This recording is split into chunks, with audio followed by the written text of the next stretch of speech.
امام اہل سنت مجدد دین و ملت کشتہ عشق رسالت امام عشق و محبت حضرت سیدی الشاہ امام احمد رضا خان رحمۃ اللہ تعالی علیہ پیر کامل کے لیے 4 نشانیاں لازم قرار دیتے ہیں۔ ارشاد فرماتے ہیں کہ ان 4 نشانیوں میں سے اگر ایک نشانی بھی کم ہو تو وہ صاحب پیر کامل نہیں ہو سکتا۔ پہلی نشانی یہ ہے کہ وہ صحیح العقیدہ ہو، دوسری نشانی یہ کہ وہ عالم ہو، اور تیسری نشانی یہ کہ وہ فاسق معلن نہ ہو، اور چوتھی نشانی یہ کہ اس کا شجرہ طریقت سلسلہ طریقت ذات رسالت مآب صلی اللہ تعالی علیہ وسلم تک متصل ہو۔ ان کو تھوڑا سا میں کھول کر کے بیان کرتا ہوں۔ پہلی نشانی ارشاد فرمایا گیا کہ وہ صحیح العقیدہ ہو، مطلب یہ ہے کہ وہ بارگاہ الوہیت کے حوالے سے وہی عقائد و نظریات رکھتا ہو جو ازل سے اہل حق میں رواج رہے ہیں اور اہل حق کی نشانی رہے ہیں اور جو قرآن و سنت میں بیان کیے گئے ہیں۔ آپ سوچ سکتے ہیں کہ یہ بارگاہ الوہیت کے حوالے سے یہ جملہ میں کیوں بول رہا ہوں، تو عرض یہ کرنا چاہتا ہوں کہ آپ 100-125 سال پیچھے چلیے تو کچھ ایسے لوگ بھی پیدا ہوئے، ایسے علماء پیدا ہوئے کہ جنہوں نے اللہ تبارک و تعالی کی ذات والا صفات میں عیب کو ممکن جانا۔ انہوں نے کتابوں کی کتابیں لکھ دیں کہ اللہ تعالیٰ جھوٹ بول سکتا ہے، اس طرح کی باتیں انہوں نے اپنی کتابوں میں لکھ دیں۔ صاحبان ذی وقار اس کا عقیدہ ذات رسالت مآب صلی اللہ تعالی علیہ وسلم کے حوالے سے بھی عین قرآن و سنت کے مطابق ہو، صحابہ کرام علیہم رضوان کے آثار عالیہ کے عین مطابق ہو اور اجماع امت کے مطابق ہو۔ اور مزید یہ کہ موجودہ دور میں اگر اس حوالے سے دیکھنا چاہیں تو یہ ضرور دیکھیں کہ وہ صحابہ کرام علیہم رضوان سے بھی محبت کرنے والا ہو، صحابہ کرام علیہم رضوان کا بھی احترام کرتا ہو، اور عظمت اہل بیت اطہار کا بھی شیدائی ہو۔ اور اسی طریقے سے بے شمار جو اس وقت فرقے پیدا ہو چکے ہیں، جیسے کہ روافض ہیں اور خوارج ہیں۔ روافض میں یہ خامی پائی جاتی ہے کہ وہ جب بھی عظمت اہل بیت اطہار کی بات کرتے ہیں تو وہ عظمت اہل بیت اطہار کی آڑ لے کر صحابہ کرام علیہم رضوان پہ تبرہ کرتے ہیں، صحابہ کرام کو برا بھلا کہتے ہیں۔ تو یہ بات ذہن نشین رکھ لیں کہ اہل حق کا ازل سے یہی عقیدہ رہا ہے کہ ہر صحابی نبی جنتی جنتی۔ اور دوسری طرف خوارج ہیں، وہ عظمت صحابہ کرام علیہم رضوان کی آڑ لے کر اہل بیت اطہار کے خلاف مغلظات بکتے ہیں۔ انہی کی ایک لکھی ہوئی کتاب رشید ابن رشید ہے، جس میں حضرت امام علی مقام امام ہمام، امام تشنہ کام امام عرش مقام، نواسہ مصطفیٰ، جگر گوشائے علی المرتضیٰ، نور دیدائے فاطمۃ الزہرا، حضرت سیدنا امام حسین رضی اللہ تعالی عنہ کو باغی کہا گیا اور یزید کو جنتی کہا گیا، اور یزید کے نام سے قبل امیر المومنین اور بعد میں رضی اللہ تعالی عنہ لکھا گیا۔ یہ وہ خوارج ہیں کہ جو صحابہ کرام علیہم رضوان کی عظمت کی آڑ لے کر اہل بیت اطہار کو برا بھلا کہتے ہیں۔ اہل حق وہی ہے اور صحیح العقیدہ وہی ہے کہ جو صحابہ کرام علیہم رضوان کا بھی احترام کرتا ہے اور اہل بیت اطہار کا بھی احترام کرتا ہے۔ کسی پیر میں، کسی گدی نشین میں اور کسی بھی آستانے عالیہ کے سجادہ نشین میں اگر ذرہ بھر بھی کسی صحابی کی توہین پائیں تو اس سے پیچھے ہٹ جائیں، اور اگر کسی گدی نشین کے ہاں کسی بھی اہل بیت اطہار کے شہزادے کی بارگاہ کی ہلکی سی بھی توہین پائیں تو ہمیشہ کے لیے اس سے پیچھے ہٹ جائیں، کیونکہ وہ صحیح العقیدہ نہیں ہے، اور جو صحیح العقیدہ نہ ہو وہ ہرگز پیر کامل نہیں ہو سکتا۔ اور دوسری بات کہ وہ عالم ہو۔ جو جاہل ہوگا وہ اپنے مریدین کی رہنمائی نہیں کر سکے گا، اور جب وہ رہنمائی نہیں کر سکے گا تو وہ پیر کہلانے کا حق نہیں رکھتا۔ امام شافعی رحمۃ اللہ تعالی علیہ فرماتے ہیں وَمَتَّخِذَ اللَّهُ وَلِيًّا جَاهِلًا، کہ اللہ تبارک و تعالیٰ نے کسی جاہل کو کبھی بھی اپنا ولی نہ بنایا۔ امام اہل سنت سیدی امام احمد رضا رحمۃ اللہ تعالی علیہ فرماتے ہیں کہ اللہ تعالیٰ اپنی ولایت کسی جاہل کو عطا نہیں کرتا۔ اگر کسی کو اللہ تعالیٰ نے اپنی ولایت عطا کرنی ہو، اپنی محبت عطا کرنی ہو تو اللہ پہلے اسے علم عطا فرماتا ہے اور پھر اپنی ولایت عطا فرماتا ہے۔ امام مالک رضی اللہ تعالی عنہ ارشاد فرماتے ہیں کہ علم باطن ہرگز وہ بندہ نہیں جان سکتا جو بندہ علم ظاہر نہیں جانتا، لہٰذا جو عالم نہیں ہے وہ پیر کامل نہیں ہو سکتا۔ صاحبان ذی وقار، اگر اس پہ میں مزید کلام کروں تو بے شمار مثالیں عرض کر دیتا ہوں، مگر ایک مثال عرض کرتا ہوں۔ جو عالم نہیں ہے اور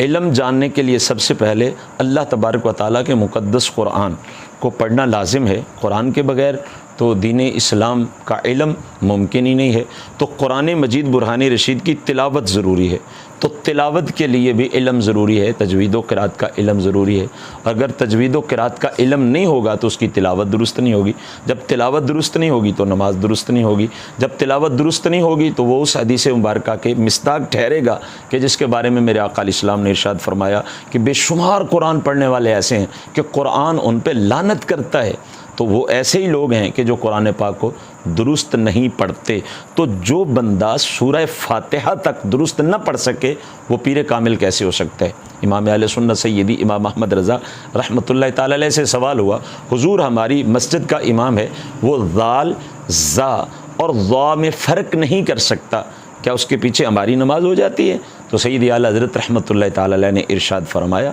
کہ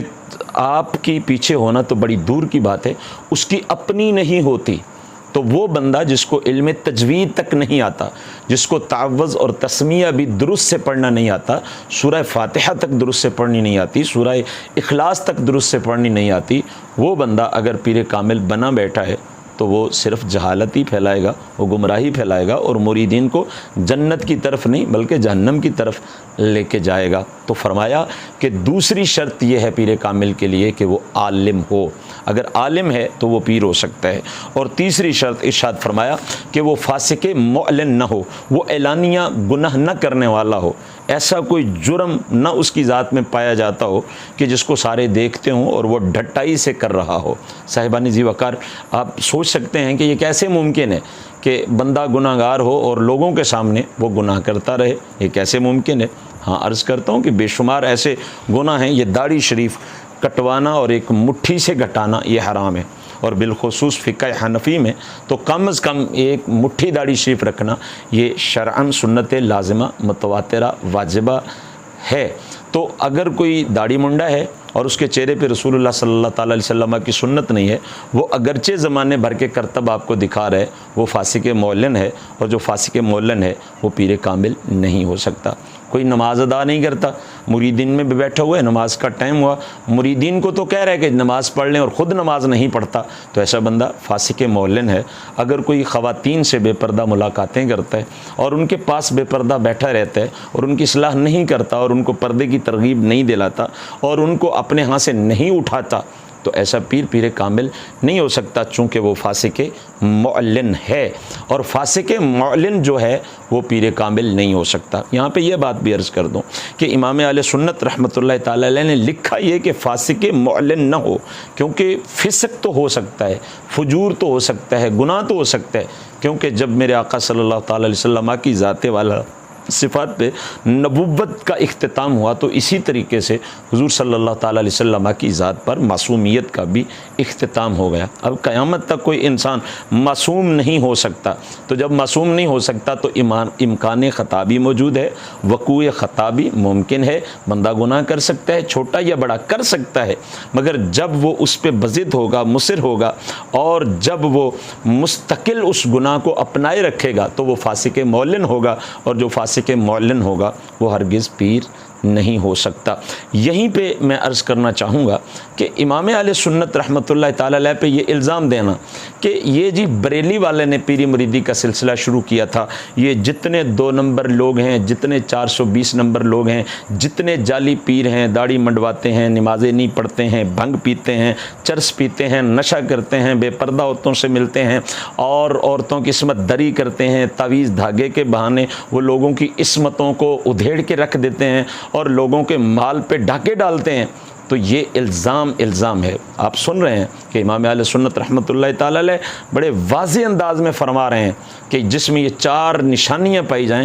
وہی پیر کامل ہو سکتا ہے۔ تو تیسری نشانی یہ ہے کہ وہ فاسق معلن نہ ہو۔ ایک بات یہاں پہ کہنا چاہوں گا کہ اپنے شہرائے آفاق سلام میں امام اہل سنت رحمۃ اللہ تعالیٰ علیہ نے ایک ہی شعر میں ساری کی سارے نظم ولایت کو سمو دیا ہے۔ آپ فرماتے ہیں کہ جس کی ہر ادا سنت مصطفیٰ، ایسے پیر طریقت پہ لاکھوں سلام۔ جس کا اوڑھنا بچھونا رسول اللہ صلی اللہ تعالیٰ علیہ وسلم کی سنت ہو، جس کا کھانا پینا رسول کریم صلی اللہ تعالیٰ علیہ وسلم کی سنت کے عین مطابق ہو، جس کا چلنا پھرنا رسول کریم صلی اللہ تعالیٰ علیہ وسلم کی سنت کے عین مطابق ہو، وہی فاسق معلن نہیں اور وہی پیر کامل ہو سکتا ہے۔ جو نبی کریم صلی اللہ تعالیٰ علیہ وسلم کی سنتوں کا قاتل ہے، حضور صلی اللہ تعالیٰ علیہ وسلم کی شریعتوں کا باغی ہے اور حضور صلی اللہ تعالیٰ علیہ وسلم کی تعلیمات کو وہ پس پشت ڈال کر کے وہ اپنے نفس امارہ کے پیچھے چل رہا ہے، ایسا بندہ ہرگز پیر نہیں ہو سکتا، اور علماء کی جماعت ایسے لوگوں کو ہرگز پیر نہیں مانتی۔ اور چوتھی نشانی آپ نے ارشاد فرمایا کہ اس کا سلسلہ طریقت ذات رسالت مآب صلی اللہ تعالیٰ علیہ وسلم تک متصل ہو۔ میں عرض کرنا چاہتا ہوں جو اس حوالے سے دوست نہیں جانتے ان کے لیے کہ اس کا مطلب یہ ہے کہ جس کے آپ مرید ہو رہے ہیں وہ آگے کسی کا مرید ہوگا، اور پھر وہ آگے کسی کے مرید ہوں گے، پھر وہ آگے کسی کے مرید ہوں گے، پھر وہ آگے کسی کے مرید ہوں گے۔ تو اس طرح یہ سلسلہ ارادت چلتے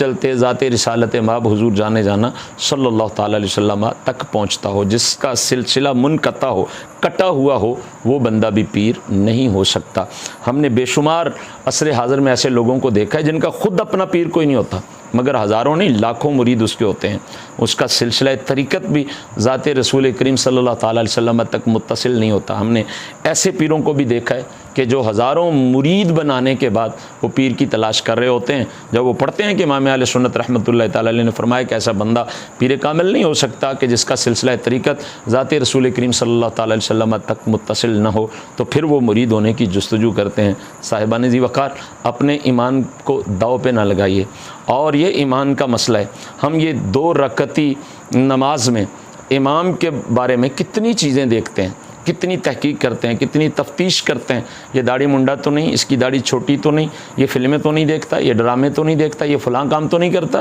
اور یہ بندہ جس کے ساتھ ہم اپنے ایمان کا، اپنے بدن کا سودا کر رہے ہیں، ہم اپنی ذات اس کے وہاں پیش کر رہے ہیں، ہم اس کو اپنا پیر مان رہے ہیں، رہبر مان رہے ہیں، رہنما مان رہے ہیں، ہم اس کی اتباع بھی کریں گے، اس کی اطاعت بھی کریں گے۔ تو جب ہم کسی فاسق و فاجر، فاسق معلن شخص کی اتباع کریں گے، غیر عالم شخص کی اتباع کریں گے، اور کسی صحیح العقیدہ بندہ نہ ہو ایسے بندے کی اتباع کریں گے اور اطاعت کریں گے، تو گمراہی یقیناً ہمارا مقدر ہوگا۔ صحیح العقیدہ بندہ ہو، عالم ہو، فاسق معلن نہ ہو، اور اس کا سلسلہ طریقت، شجرہ طریقت حضور جانے جانا صلی اللہ تعالیٰ علیہ وسلم تک جاتا ہو، تو ایسے بندوں کے ہاتھ میں بلا جھجک آپ ہاتھ دے سکتے ہیں۔ انشاءاللہ تبارک و تعالیٰ دنیا و آخرت میں بے شمار آپ کو برکات نصیب ہوں گی۔